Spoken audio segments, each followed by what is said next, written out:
Bismillahirrahmanirrahim. Assalamualaikum warahmatullahi wabarakatuh. Nawaitu ta'alluma wa ta'lim wal ifadata wal istifadah wa tadhakkura wa tadhkir wal naf'a wal intifa' wal hatha 'ala tamassuki bi kitabillah wa sunnati rasulillah wad dilalata 'ala al huda wad du'a 'ala al khair. Allahumma salli 'ala sayyidina Muhammad al-fatih lima ughliq wal khatim lima sabaq ناصر الحق بالحق الهادي إلى صراطك المستقيم وعلى آله وصحبه حق قدره ومقداره العظيم. سبحانك لا علم لنا إلا ما علمتنا إنك أنت العليم الحكيم. رب اشرح لي صدري ويسر لي أمري واحلل عقدة من لساني يفقه قولي. وصلى الله على سيدنا محمد وعلى آله وصحبه وسلم والحمد لله رب العالمين. Alhamdulillahi Rabbil Alamin wa bihi nasta'inu ala umuri dunya waddin wassalatu wassalamu ala ashrafil anbiya wal mursalin sayyidina Muhammadin wa ala alihi wa sahbihi ajma'in. Qala al-musannif rahimahullah wa nafa'ana wa bi'ulumihi fid darin ila an qala al-hadithul awwal al-a'malu bin niyat عن أمير المؤمنين أبي حفص عمر بن خطاب رضي الله تعالى عنه قال سمعت رسول الله صلى الله عليه وسلم يقول إنما الأعمال بالنيات وإنما لكل امرئ ما نوى ومن كانت هجرته إلى الله ورسوله فهجرته إلى الله ورسوله ومن كانت هجرته للدنيا يصيبها أو امرأة ينكحها فهجرته إلى ما هاجر إليه. Rawahu Imamul Muhaddithin Al-Bukhari wal Muslim. Kita masih membahas hadis yang pertama, yaitu yang berkaitan dengan keutamaan niat. Maka sampailah kepada beberapa keutamaan niat yang sebagaimana yang telah disampaikan oleh baginda Nabi sallallahu alaihi wasallam, bahwasanya Allah Subhanahu wa taala menilai seseorang itu dengan niatnya. Sebesar apapun amalan yang dilakukan, ya, maka yang dilihat oleh Allah bukan amalnya, akan tetapi niatnya. Maka hendaknya niat itu menjadi, ya, penentu setiap amal yang kita lakukan, dan setidaknya kita bisa memaksimalkan apa yang telah kita niatkan setiap apa yang telah kita amalkan. Utamanya adalah niat hanya karena Allah Subhanahu wa taala. La na'budu illa iyyahu mukhlishin lahuddin. Sesungguhnya kita tidak menyembah Allah, tidak beribadah kepada Allah mukhlishin, kecuali dalam keadaan yang tulus, kecuali dalam keadaan yang ikhlas. Maka sebagaimana yang dikatakan oleh Al-Imam Abi Hasan Asy-Syadzili rahimahullahu taala rahmatal abrar, an-nasu halikun illal alimun. Sesungguhnya setiap manusia itu celaka kecuali orang-orang yang berilmu. Orang-orang yang berilmu. Setiap manusia itu celaka kecuali orang-orang yang berilmu. Wal alimuna al-halikuna wal alimuna al-halikun illal amilun. Setiap orang yang alim juga celaka kecuali dia mengamalkan ilmunya. Ya. Setiap manusia celaka. Manusia semuanya celaka kecuali mereka yang berilmu. Dan setiap yang berilmu juga celaka kecuali mereka yang beramal. Wal amilun halikun illal mukhlisun. Dan sesungguhnya orang yang beramal juga celaka kecuali mereka yang dalam keadaan ikhlas. Celaka karena amalnya banyak, ya, tetapi mereka tidak akan celaka karena amalnya, ya, apabila dilandasi dengan ketulusan ikhlas. Wal mukhlisuna ala khatarin azim. Tapi ingat kata Imam Abi Hasan Asy-Syadzili, orang yang ikhlas sesungguhnya dia berada di di tempat yang paling dikhawatirkan. Nah, orang yang ikhlas itu sebenarnya bukan aman, tapi justru dia itu belum aman. Apalagi dia merasa ikhlas. Sesungguhnya belum ikhlas. Nah, orang yang merasa ikhlas terkadang apalagi merasa ikhlasnya itu dipublikasikan, diumumkan, diceritakan, itu sebenarnya tidak ikhlas. Dan setidaknya sebagian para ulama mengatakan, ya, seseorang itu menyembunyikan amalnya, keikhlasannya, sebagaimana seorang penyulap yang menyembunyikan triknya. Seorang penyulap yang menyembunyikan triknya. Ada enggak penyulap itu membuka triknya? Bagaimana cara dia bersulap? Enggak ada. Tapi dia sembunyikan trik itu supaya apa? Supaya orang menilai bahwasanya apa yang dia lakukan, apa yang dia tunjukkan itu adalah merupakan kepandaian dan kehebatannya semata. Begitu juga kata para ulama, orang yang beramal akan menyembunyikan keikhlasannya. Akan menyembunyikan keikhlasan, dia tidak akan menyumbar keikhlasannya. Tidak akan dia mengumbar keikhlasannya, tidak akan dia mempublikasikan keikhlasannya. Yang hanya mengetahui keikhlasannya adalah Allah Subhanahu wa taala. Okay? Bismillahirrahmanirrahim. Wa fil hadis, niyatul mu'min ablagh min amalihi wa niyatul fajir syarrun min amalihi. Dan dikatakan dalam sebuah hadis, niat seorang mukmin ablagh min amalihi. Niatnya seorang mukmin lebih dahulu sampai nilainya di sisi Allah daripada amalnya. Ya. Sudah? Tapi jangan kita bahasi, jangan kita fahami sesingkat ini. Ada lagi penjelasannya. Niatul mu'min ablagh min amali. Niatnya seorang mukmin lebih dahulu sampai di sisi Allah, lebih dahulu dicatat oleh malaikat ketimbang amalnya. Jadi belum dia beramal, dia niat, sudah dicatat oleh Allah. Kenapa? Nanti dijelaskan. Wa niyatul fajir syarrun min amalihi. Niat seorang yang fajir itu lebih buruk daripada apa yang dia kerjakan. Berarti kebalikan. Orang mukmin ketika berniat lebih dahulu sampai, lebih utama daripada apa yang dia kerjakan. Sedangkan orang fajir, ya, orang yang buruk, artinya orang yang melakukan kesalahan, keburukan, niatnya saja itu lebih buruk daripada amalnya. Wa fi riwayah, wa inna Allah azza wa jalla la yu'tal 'abda 'ala niyyatihi ma la yu'tihi 'ala 'amalihi. Dan sesungguhnya Allah Subhanahu wa taala akan memberi seorang hamba. Maknanya akan memberi sesuatu kepada seorang hamba yang sesuatu ini lebih besar dia terima daripada amalnya. Apa? Yaitu pahala niat. Ya. Hadis pertama, bahwasanya niat seorang mukmin lebih dahulu sampai daripada amalnya. Kemudian niat orang yang fajir lebih buruk daripada amalnya. Seseorang tidak melakukan keburukan kecuali karena ada niat. Kecuali karena ada niat. Nah, ketika ada niat untuk melakukan keburukan, kemudian terrealisasilah keburukan tersebut, berarti menunjukkan keburukan yang dilakukan diawali dengan niat yang tidak baik. Apa yang mendorong dia melakukan keburukan? Karena niat yang buruk. Sebagaimana Qabil dan Habil.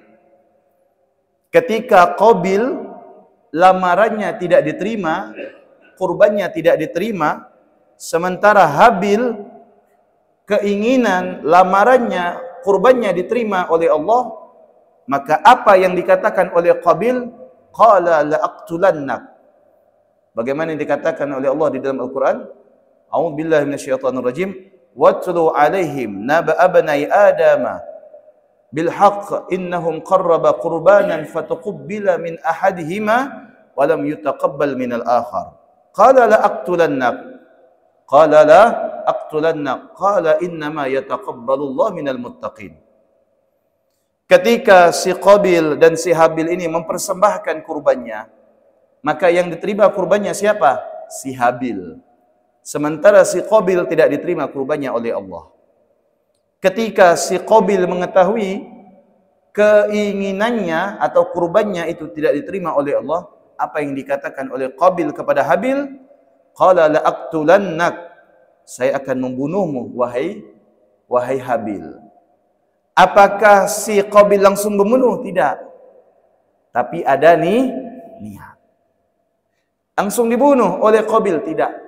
Tapi Qabil menunggu kapan punya kesempatan untuk membunuh si Habil.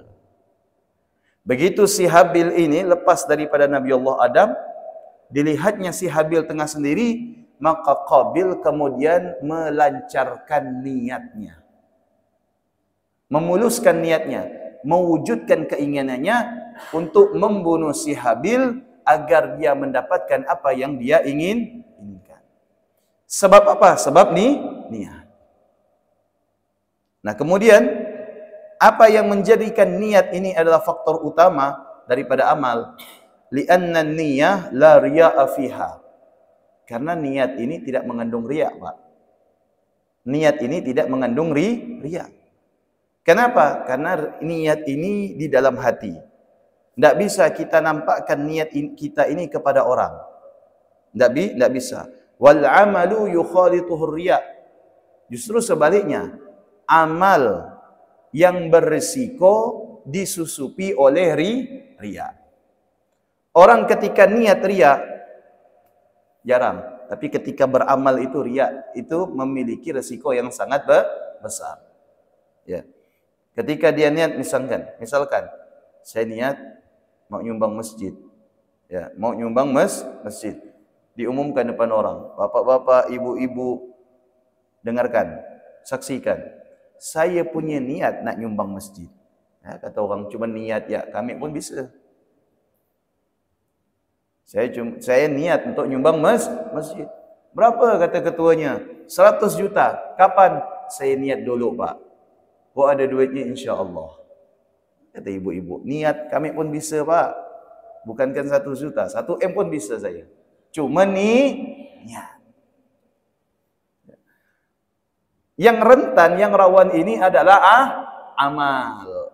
Begitu dia sudah pegang uangnya, lalu dia ke masjid. Ya, sebelum naik khotib, boleh tidak saya berbicara? Ada apa, Pak? Saya mau mengumumkan, saya mau menyumbang 100 juta. Umumkan. Ini Pak, saya nak nyumbang 100 juta nih, Pak, ya. Saksikan semua nih, 100 juta nih. Disitulah rentan dengan yang namanya Jelas? Kalau niat, enggak. Tapi kalau amal, itu resiko akan disusupi oleh riya. Ya. Wali'annaha tahtamilu at-ta'addud wa at-takathur fil 'amali al-wahid fayatadha'afu ajru biqadri an-niyat fi. Kama idza jalasa syakhsun fil masjidi bi niyyatil i'tikaf wa intizari as-salah wal 'uzlah wa qira'atul Qur'an. Hadis yang kedua tadi, yang mana dikatakan bahwasanya sesungguhnya Allah memberikan kepada hamba sesuatu yang lebih besar daripada amal yang dia lakukan. Sebab apa? Sebab niat. Contohnya seperti ini. Ada seseorang duduk di dalam masjid. Dia niat i'tikaf. Dia niat baca Quran. Dia niat uzlah. Uzlah itu menyendiri dalam hal kebaikan. Dia niat menunggu masuknya waktu solat. Dia niat menjaga anggota tubuhnya untuk tidak bermaksiat kepada Allah. Kira-kira dia lakukan semua? Belum. Tapi dia sudah niat. Oleh Allah diberikan pahala 5. Oleh Allah diberikan pahala 5. Ya. 1 kali dia kerjakan. Apa yang dia lakukan? Dia cuma duduk. Tapi dia niat i'tikaf. Dia niat zikir. Dia niat uzlah. Dia niat baca Quran. Dan dia niat menjaga diri agar tidak bermaksiat. Apakah dia lakukan ke sana ke sini? Tidak. Cukup dia duduk, dia ambil tasbih untuk zikir, dia ambil mushaf untuk baca Quran, dia sudah mendapatkan 5 pahala daripada 5 macam niat. Dan ketika di akhirat nanti dikatakan oleh Nabi SAW dalam sebuah riwayat bahwasanya orang ini akan kaget. Padahal dia tidak lakukan ini, dia tidak lakukan itu. Maka kemudian dia bertanya kepada Allah, ya Rabb, ini kayaknya banyak benar pahala, tapi tidak saya lakukan di dunia. Apa kata Allah? Sesungguhnya engkau telah berniat. Sesungguhnya engkau telah berniat apa dulu? Berniat baik, tapi banyak macam niat. Tapi jangan niat doang Pak, harus dilakukan juga amal. Saya niat nak berangkat haji, dana ada tapi tidak daftar. Nunggu apa? Nunggu dipanggil Allah. Itu nanti dipanggil lewat malaikat Israel. Ya, keburu dipanggil lewat malaikat Israel. Ya, daftar. Masalah dapat porsi, kotanya apa masih ada peluang, itu ketentuan Allah. Ya. Niat juga harus dibarengi dengan amal apabila kita mampu. Tapi kalau misalkan kita tidak mampu, cukup niat. Ada orang yang biasa solat masjid berjamaah, karena sakit tidak bisa solat masjid berjamaah, tapi dia niat, ya Allah, andaikan saya sembuh sekarang ini, saya solat berjamaah di masjid, maka dia akan mendapatkan pahala niat. Tapi kalau tidak pernah solat ke masjid, cuma niat di rumah, tetap tidak mendapatkan pahala. Ini ada lagi orang minta wakilkan niat. Minta wakilkan niat. Ya ke masjid, alah wakilkan jak saya. Kata dia, saya di rumah jak. Oh, tidak bisa seperti itu. Karena Allah berikan kemampuan. Begitu juga dalam hal sunnah. Ya, dalam hukum ibadah, fikih khususnya, bahwasanya boleh kita menggabungkan beberapa ibadah sunnah dengan beberapa ibadah wajib dengan beberapa ibadah sunnah, hanya dengan beberapa niat, tapi ibadahnya cuma satu. Contoh, misalkan puasa, qada puasa Ramadan bertepatan hari Senin. Hari Senin kita punya kebiasaan puasa Senin Kamis. Bertepatan lagi hari Tarwiyah. Misalkan, maka kita niat puasa qada Ramadan, puasa Senin Kamis, dan niat puasa Tarwiyah, dapat 3 pahala. Puasanya berapa kali? 1 kali. Puasanya 1 kali, niatnya 3, dapat pahala puasa. Kalau kita punya kebiasaan puasa ayyamul bid, dan pada hari itu jatuh pada ayyamul bid, dapat pahala lagi. Dapat 4. Tapi yang tidak bisa apabila puasanya nazar. Puasanya nazar atau puasa kafarah nazar. Dia punya nazar, tidak dia tunaikan, maka dia wajib puasa selama 3 hari. Puasa nazar ini digabungkan dengan puasa sunnah atau puasa qada Ramadan, tidak boleh. Tidak sah. Karena puasa nazar adalah puasa tersendiri. Karena puasa nazar itu adalah sebagai hukuman. Sebagai hukuman. Kafarah itu hukuman. Yang kedua, puasa Ramadan tidak boleh digabungkan dengan niat lain. Misalkan Ramadan kita puasa, niat gabungkan dengan puasa qada Ramadan sebelumnya, tidak sah. Tidak mau rugi dia. Tidak mau rugi. Ya, digabungkannya dengan qada puasa Ramadan tahun lalu. Digabungkannya lagi dengan niat puasa nadarnya, karena dia punya nadar, tidak dia penuhi. Digabungkan lagi dengan niat puasa Senin Kamisnya, digabungkan lagi dengan puasa ayyamul bidnya, tetap tidak sah, karena puasa Ramadan adalah puasa tersendiri. Itu puasa. Solat wajib tidak bisa digabungkan dengan solat lain. Misalkan tadi ada yang niat solat subuh sekalian solat duha. Ya, karena nanti waktu duha dia tidak mau solat lagi, mungkin sibuk, tidak sah. Tidak sah. Kecuali solat sunnah dengan solat sunnah. Qada solat tidak bisa digabung dengan solat sunnah. Tapi kalau solat sunnah dengan solat sunnah boleh. Contoh, waktu duha masuk, misalkan jam 7, saya solat duha. Niat solat duha, niat solat istikharah, niat solat hajat, niat solat taubat, sah. 2 rakaat dengan 4 niat, dapat 4-4-nya kita. Dapat 4-4-nya. Ya. Jelas tak? Salat malam, bangun kita sebelum subuh. Ya, niat salat tahajud, niat salat hajat, niat salat taubat, niat salat istikharah, dapat 4-4-nya. Boleh. Boleh dengan 2 rakaat salat. Jelas?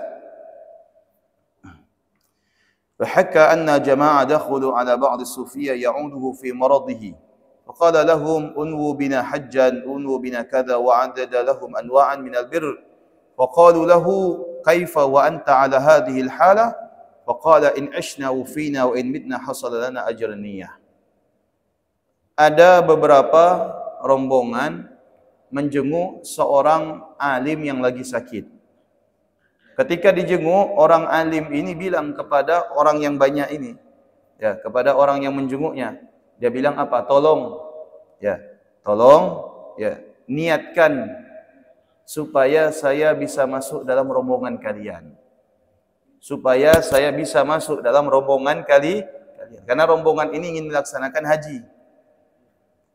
Kata rombongan ini, macam mana pula Anda ingin mendapatkan pahala haji, sedangkan Anda sekarang ini berada di atas kasur sakit. Apa kata beliau?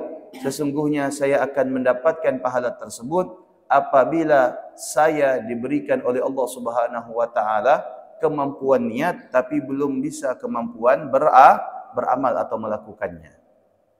Ini keutamaan niat. Misalkan ada orang naik haji, tetangga kita, sementara kita belum mampu. Ya, belum mampu, belum ada dana untuk mendaftar, minta sama dia, sampaikan niat saya ke tanah suci Mekah supaya saya dapat pahala haji. Tapi balik-balik lagi kepada orang tu, mau tak? Takutnya dia bilang, nyaman je, saya ya nunggu 20 tahun. Ya. Ya. Berbeda, kondisinya berbeda. Ya, yang mampu, ya Allah berikan keluasan rezekinya, harus mendaftarkan diri untuk melaksanakan ibadah haji. Yang tidak mampu, ya cukup kita niat. Semoga Allah menerima niat kita. Dan ingat, ya ibadah haji ini adalah rukun Islam yang kelima. Yang Allah berikan kemampuan, maka hendaknya mendaftarkan diri untuk melaksanakan ibadah haji. Jangan banyak pertimbangan. Jangan ini, jangan itu, jangan ini alasan anak masih kecil, alasan belum siap, belum dipanggil Allah, enggak. Apabila kita punya kesehatan jasmani, peluang untuk melaksanakan ibadah haji ada, Allah berikan kita kemampuan secara ekonomi, segera daftarkan diri kita untuk melaksanakan ibadah haji. Karena ibadah haji ini keutamaannya sangat besar. Ya. Jadi ada salah satu kita punya teman, ya, saya sarankan untuk naik haji, karena saya lihat usahanya masya Allah, masya Allah, lancar usahanya. Jadi saya bilang, Mas, udah daftar haji belum? Waduh Pak Ustadz, bagaimana mau daftar haji? Katanya. Kenapa? Ini katanya belum siap saya. Itu mobilnya 3. Ini mobil untuk anak saya satu-satu katanya. Saya bilang, kok anaknya dibelikan mobil sampai yang belum daftar haji, saya bilang. Ya. Mas, saya bilang, kewajiban kita untuk anak menafkahi. Menafkahi, mendidik, membelikan pakaian. Itu sudah cukup, saya bilang. Adapun nanti untuk investasi, itu nanti. Karena Mas punya kewajiban kepada Allah. Kita belikan anak mobil, kita belikan anak rumah, itu bukan kewajiban. Kewajiban kita adalah memberikan nafkah, beri makan. Kemudian mendidik dan membesarkan. Itu kewajiban kita. Adapun yang lain itu bukan kewajiban. Dan jangan sampai yang bukan kewajiban kita, kita anggap kewajiban. Sementara kewajiban kita tidak anggap kewajiban. Artinya kita salah dalam melaksanakan kewajiban. Faman kanat hijratuhu ila Allah wa rasulihi fahijratuhu ila Allah wa rasulihi. Ini yang kedua berkaitan dengan hijrah. Ya, berkaitan dengan hijrah. Nah, hadis ini menjelaskan tentang bagaimana agar seseorang itu ketika hijrah tetap mendapatkan pahala dan setidaknya menghindari segala sesuatu yang dikemas dengan nama hijrah tapi dia justru tidak mendapatkan pahala. Apalagi zaman sekarang ini sangat tren yang namanya hijrah. Dan hijrah itu tidak semudah yang kita bayangkan. Karena semuanya itu butuh yang namanya proses. Oke, idza arafta anna al-a'mal bihasab an-niyyat wa inna hazzal abdi min amali niyatuhu la suratuh. Faman kanat niyatuhu fil hijrah at-taqarrub ila Allah Ta'ala wal imtithal li rasulih fa hijratuhu ila ta'atillah ta'ala wa imtithal li rasulih maqbula 'indaha wa yuthabu 'alayha fal jazaa' kinayah an qabuliha wal ithaba 'alayha wal madhkur mustalzamun lidzalik dalun 'alayhi fa aqim musabab maqamul musabbib. Okey. Jadi begini Pak.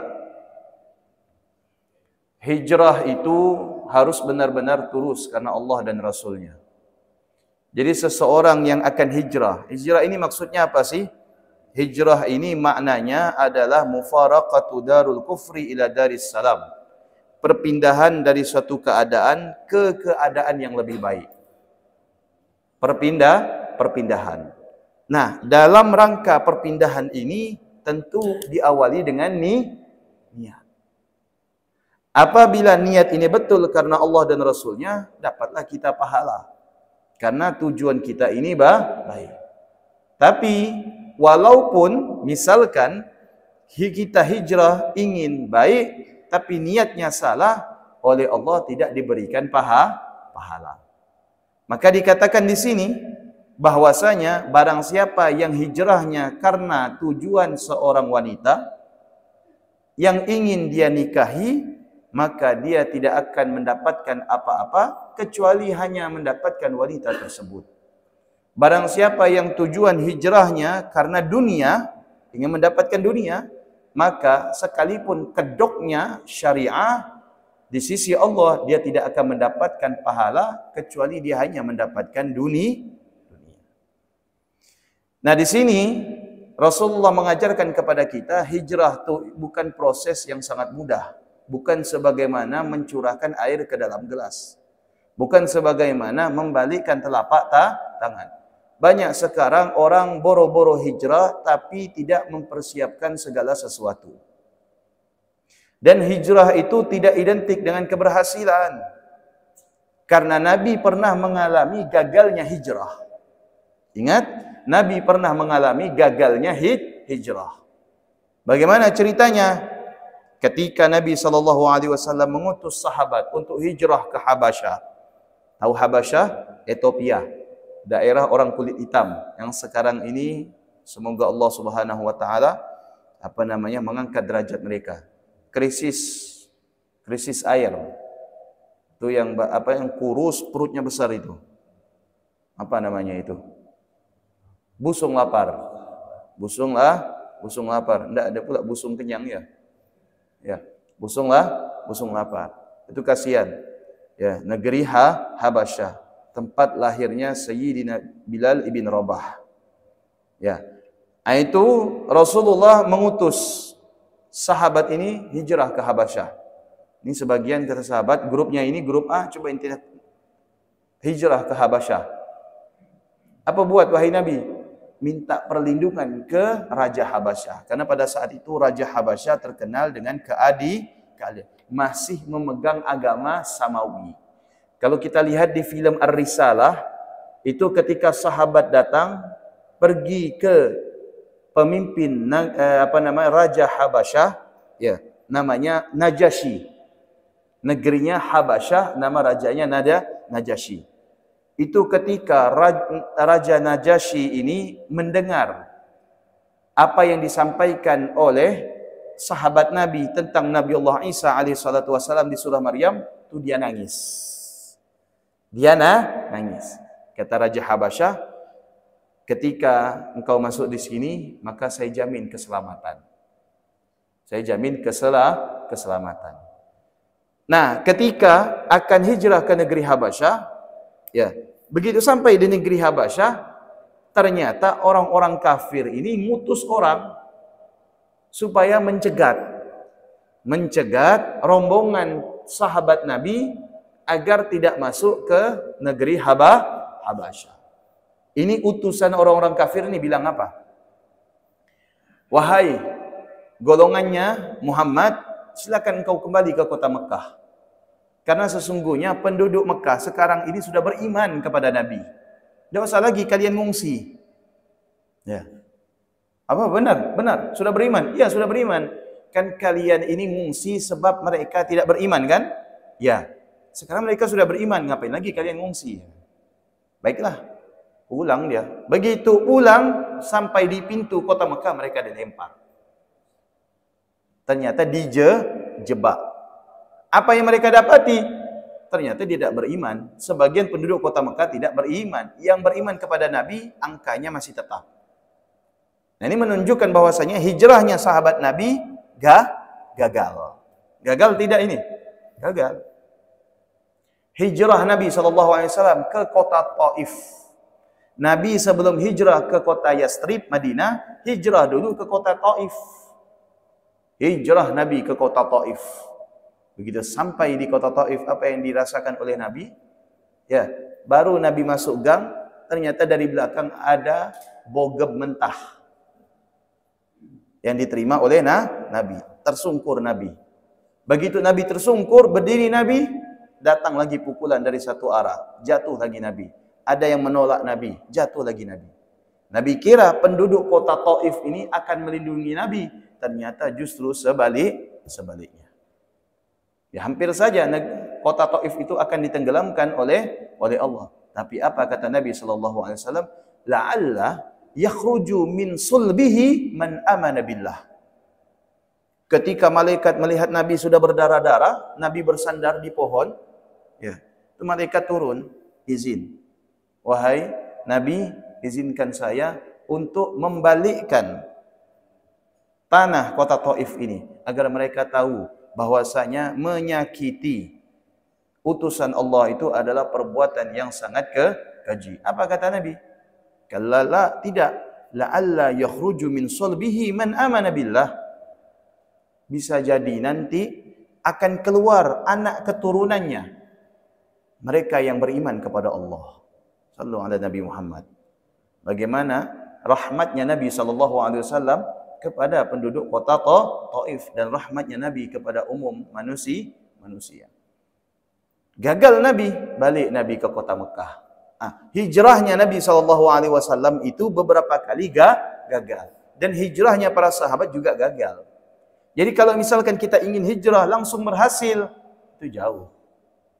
Jauh. Karena ada beberapa orang yang berharap ketika dia meninggalkan sesuatu yang barangkali menurutnya tidak bagus, menuju sesuatu yang baik dengan kedok hijrah, dan dia berharap ketika hijrah itu langsung berhasil, maka sesungguhnya ini jauh daripada apa yang dia harapkan.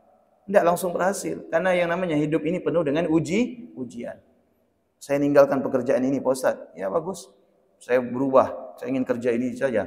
Atau dia kerja itu oleh Allah Subhanahu wa taala tidak diberikan kesuksesan sebagaimana pekerjaan sebelumnya, dan dia harus sabar. Berfikir lagi bagaimana caranya mengulang kesuksesan sebagaimana yang telah dia dapatkan sebelumnya. Nah, andai kata orang hijrah sekali langsung berhasil, ini satu penduduk dunia bakal hijrah semua. Bakal hijrah semua. Tapi semua itu ada lika-liku. Makna hijrah, mufaraqatu darul kufri ila daris salam wa hiya wajibah. Hijrah itu dihukumi wajib apabila di suatu negeri misalkan mengancam nyawa kita, keberadaan kita. Sebagaimana Nabi hijrah ke kota Madinah karena pada saat itu, di malam itu, ya, Abu Jahal dan kelompok-kelompoknya di Darul Arqam apa Darun Nadwah itu tempat kita sa'i, ya. Itu dulu bangunannya namanya Darul Arqam atau Darun Nadwah. Darul Arqam. Kalau saya tidak salah Darul Arqam, bukan Darun Nadwah. Pokoknya salah satu, Pak, ya, antara Darul Arqam Darun Nadwah, itu kayak rumah. Kalau saya tidak salah Darul Arqam ini digunakan oleh Nabi untuk melaksanakan sholat secara sembunyi-sembunyi. Darun Nadwah itu dipakai oleh orang-orang kafir untuk menyusun strategi bagaimana menghalangi dakwahnya Nabi. Itu semacam base camp. Padahal yang bangun Darun Nadwah ini siapa sih? Abdul Muttalib, kakeknya Nabi. Tapi karena dilihat saat itu Nabi bertentangan dengan mayoritas penduduk kota Mekah, maka Darun Nadwah itu diambil alih oleh Abu Jahal dan antek-anteknya. Dan digunakan sebagai base camp-nya orang-orang kafir. Itu kalau saya tidak salah letaknya Darul Arqam Darun Nadwah itu dekat persis tempat kita itu sa'i antara Bukit Safa dan Bukit Marwah. Keluar dari sa'i itu rupanya Rasulullah dengan Siti Khadijah. Bukan tempat kelahiran. Nah, kok tempat kelahiran itu di ujung perpustakaan, itu tempat kelahiran Nabi sallallahu alaihi wasallam. Nah, mereka itu menyusun strategi untuk apa? Untuk membunuh Nabi kita Muhammad sallallahu alaihi wasallam. Dan Nabi dapat bocoran dari siapa? Dari malaikat Jibril, turun ayat yang mengisahkan kepada Nabi bahwasanya akan ada ancaman besar bagimu wahai Muhammad. Maka kemudian di malam itulah Nabi SAW kemudian hijrah ke kota Madinah. Apabila suatu negara, suatu tempat mengancam keberadaan kita, nyawa kita, kita wajib hijrah. Tidak boleh pasrah. Tidak boleh pasrah. Misalkan kita tinggal di suatu tempat yang mana di daerah ini kita ini benar-benar minoritas. Tidak ada yang bisa melindungi kita. Sementara kita dapat ancaman dari mayoritas bahwasanya kita akan dibunuh. Wajib kita hijrah. Tidak boleh kita, kan ada Allah Pak Ustaz. Tidak boleh. Tidak boleh. Itu namanya berarti kita merelakan kita untuk dibunuh. Kita harus menyelamatkan diri, wajib. Karena ini adalah bentuk ikhtiar kita. Bagaimana sih kita ikhtiar agar supaya kita bisa tetap hidup? Kita dengan makan. Bagaimana bisa mendapatkan makan? Dengan bekerja. Kalau ada ikhtiar untuk makan supaya kita bisa tetap hidup, maka begitu juga kita wajib ikhtiar untuk menyelamatkan diri kita. Tidak boleh kita dengan alasan tawakal saja, urusan mati itu urusan Allah. Ini konyol namanya.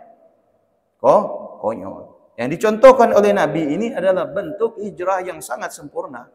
Nabi hijrah dalam rangka apa? Ingin menyelamatkan diri dan pengikut-pengikutnya. Supaya tidak dibunuh dan tidak dihabisi oleh orang-orang kafir. Nabi bisa saja, tenang wahai Abu Bakar, tenang wahai Ali. Tidak usah hijrah, saya punya malaikat saya siap balikkan mereka. Tidak itu yang diajarkan oleh Nabi.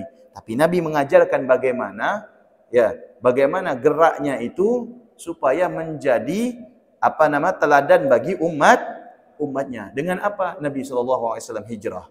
Hijrah Nabi dengan Abu Bakar bawa makanan, bawa harta, bawa pakaian. Kemudian Nabi SAW berangkat ke kota Madinah.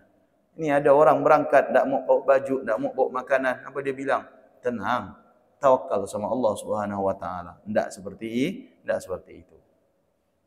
Ya. Wa kanat hijratuhu ila Allah wa rasulihi fa hijratuhu ila Allah wa rasulihi. Wa kanat hijratuhu lidunya yusibuha aw imra'atun yunkihuha fa hijratuhu ila ma hajara ilaih. Jadi artinya hijrah itu harus tulus. Ya, perubahan kita itu harus tulus, perubahan karena Allah. Ini andai kata kita sekarang barangkali keadaan kita tidak baik, kurang baik, ya, tidak bisa menjalankan kewajiban kita kepada Allah secara sempurna, maka kita harus berniat di dalam diri kita supaya kita bisa berubah. Atau barangkali kita sudah berubah, namun kita tidak merasakan ketenangan dengan perubahan ini, tidak merasakan kenyamanan.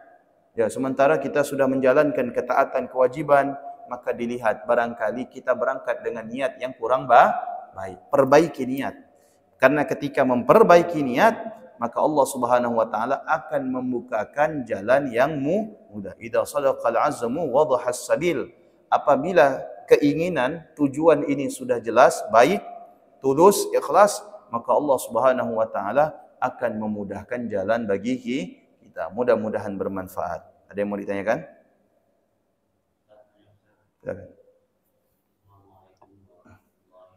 Waalaikumsalam warahmatullahi wabarakatuh.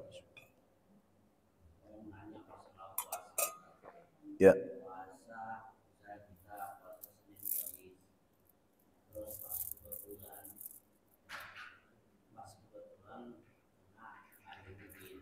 Kena?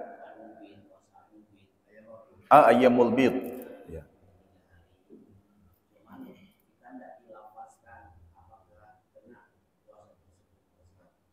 Tidak dilafadzkan maksudnya tidak diniatkan.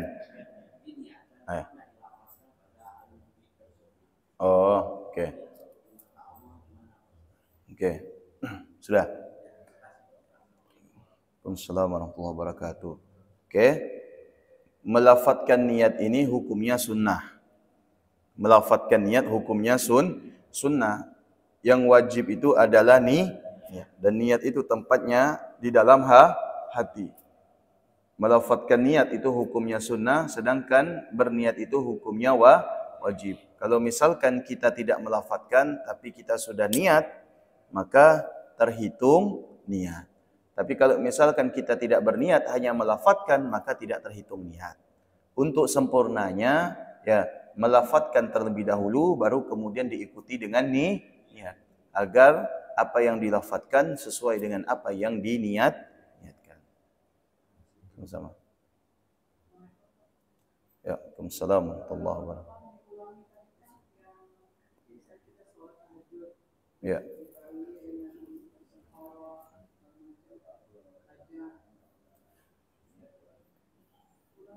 Ya, begini, kalau misalkan kita sholat di sepertiga malam sebelum masuknya waktu subuh, sholat 2 rakaat dengan berbagai macam niat sholat sunnah, maka boleh. Seperti saya niat usolli raka'ataini tahajud, wat taubah, wal istikharah, wal hajah lillahi ta'ala. Allahu Akbar.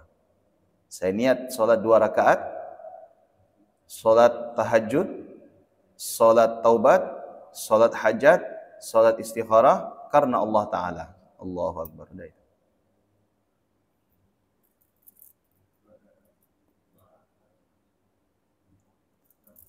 Sudah, Bu?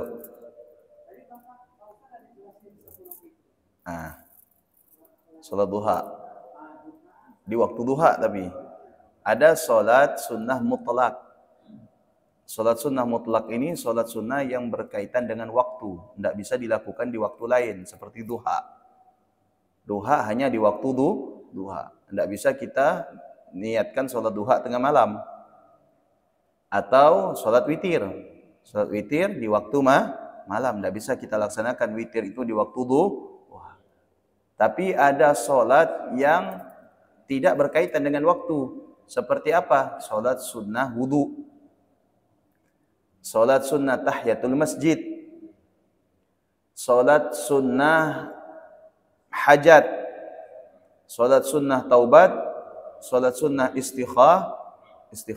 Itu tidak terikat dengan waktu. Jadi kapanpun kita solat bebas. Solat hajatnya kapan? Solat hajatnya misalkan habis solat zuhur, boleh. Atau solat sunnah safar. Jadi ketika kita ingin berpergian, solat sunnah sebelumnya. Dasu?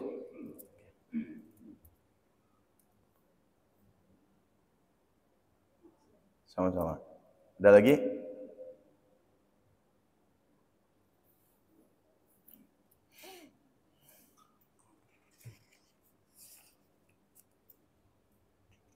Sudah?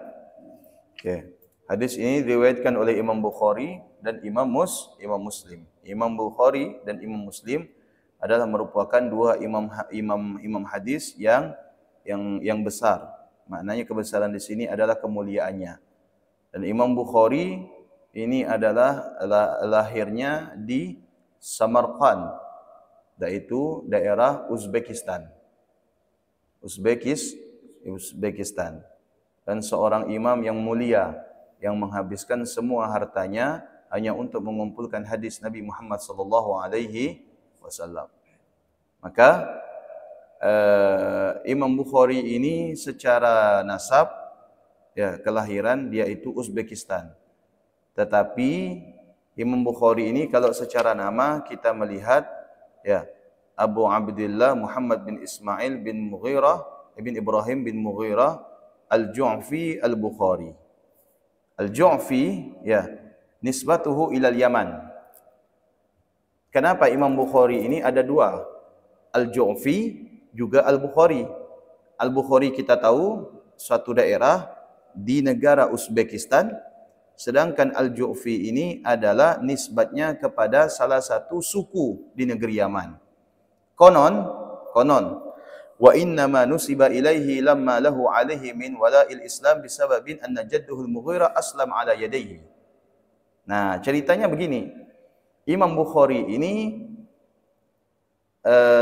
jalur keturunannya itu bukan Islam murni, tapi orang yang belum masuk Islam masuk Islam. Ya, di sini ceritakan kenapa dia dinisbahkan ke Ju'fi karena pada saat itu bisababi anna jaddahu al-Mughirah aslama ala yadayhi. Ya. Kakeknya ini kan Imam Muhammad bin Ismail bin Ibrahim bin Mughirah, kakeknya yang keempat ini masuk Islam di tangan salah seorang ulama di negeri Yaman. Berarti yang di atasnya ini Muhammad bin Ismail bin Ibrahim bin Mughirah. Mughirah ini masuk Islam melalui ulama Yaman. Ya. Wa mata bidarbihi ala dini qaumihi wa kana majusiyan. Na'udzubillah min su'il khatimah. Ya. Nah, kemudian ya, yang di atasnya itu ya adalah mereka kakek-kakeknya itu orang Majusi. Karena agama asalnya Uzbekistan itu adalah Majusi. Majusi itu nyembah apa? Api. Matahari atau api? Api ya. Ya, api. Api bukan matahari. Nah, kemudian salah satu tradisi orang-orang di negeri Yaman, khususnya di Hadramut, itu setiap bulan Rajab ya, mereka itu mengkhatamkan kitab Bukhari. Nah, sempat kami ini bertanya, kenapa dari sekian banyak daerah negara-negara Islam hanya di negeri Yaman yang punya tradisi setiap bulan Rajab khatam kitab Bukhari. Jadi kitab Bukhari itu dibaca kayak Al-Quran setiap habis 5 waktu sholat. Dibaca misalkan 5 orang. Kayak kita tadarus. Dan ini menjadi tradisi di pesantren kami. Setiap bulan Rajab pesantren kami mengkhatamkan kitab Sahih Bukhari. Itu dibaca secara bergiliran.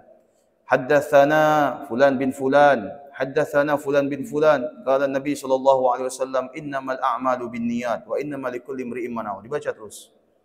Sampai 1 jam selesai. Nanti sambung lagi habis salat. Ya, itu terus sampai khatam. Sampai khatam kitab Bukhari. Kalau kita mau khatamkan kitab Bukhari itu seumur hidup dah khatam-khatam kita. Nah, dibaca itulah secara sardan, bahasanya itu secara sardan, kayak orang baca berzanji, kayak orang baca diba, kayak orang tadarus, itu baca sardan namanya. Ya.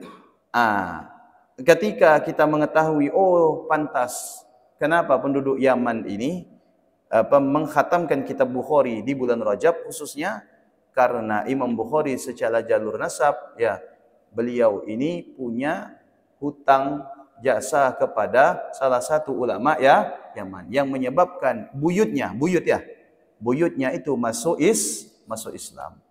Nah, makanya pada saat itu ya orang-orang negeri Yaman ya menjadikan Bukhari ini bagian daripada tradisi khataman kitab di bulan Rajab, karena antara Imam Bukhari yang berasal dari Uzbekistan, Samarkand, dengan penduduk Yaman itu punya hubungan khusus. Disitulah bagaimana letak para ulama itu menghargai jasa para leluhur mereka. Mudah-mudahan kita dapat mendapat keberkahan daripada leluhur-leluhur kita dan ulama-ulama kita. Semoga Allah takdirkan kita bisa ziarah di kota Hadramut, dan semoga Allah takdirkan kita bisa ziarah di makamnya Imam Bukhari dan Imam Muslim, dan semoga Allah takdirkan kita ziarah ke tanah suci Makkah dan Madinah, dan ziarah kepada Nabi kita Muhammad sallallahu alaihi wasallam. Ala hadhihi niyyah wa kulli niyatin salihah wa ila hadrat Nabi sayyidina Muhammad sallallahu alaihi wasallam. Al-Fatihah. Bismillahirrahmanirrahim. Alhamdulillahirabbil alamin. Arrahmanir rahim. Maliki yaumiddin. Shiratal mustaqim. Shiratal ladzina an'amta. Bismillahirrahmanirrahim.